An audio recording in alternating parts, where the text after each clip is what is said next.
अंगवंत में भूलने की कोशिश में खुद को खो दिया। रात बहुत खामोश थी, शहर की सड़कें सनसन थी और मेरी खिड़की के बाहर हल्की हल्की बारिश हो रही थी। मैं अकेला बैठा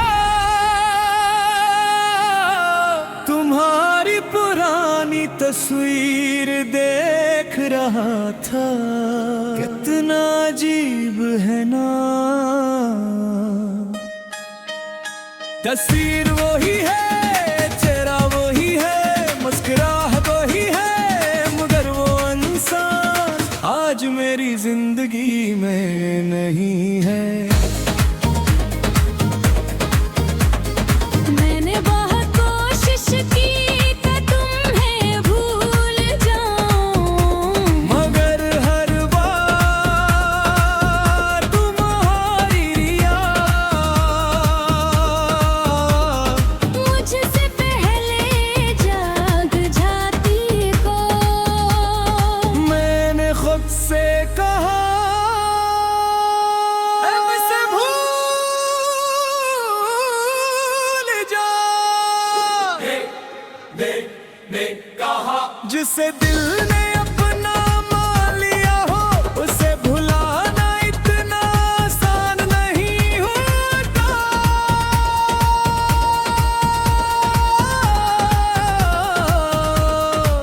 वो पहला दिन मुझे आज भी याद है, जब तुम मेरी जिंदगी में आई थी। तुम्हारी आंखों में एक अजीब सी मासूमियत थी और तुम्हारी मुस्कुराहट में ऐसा सुकून था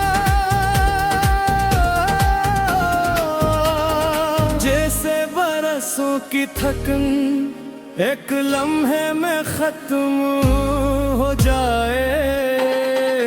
उनसे बात करना मुझे अच्छा लगता था, तुम्हारी आवाज सुनना मुझे अच्छा लगता था, और सबसे ज्यादा तुम्हारा खामोश रहना मुझे अच्छा लगता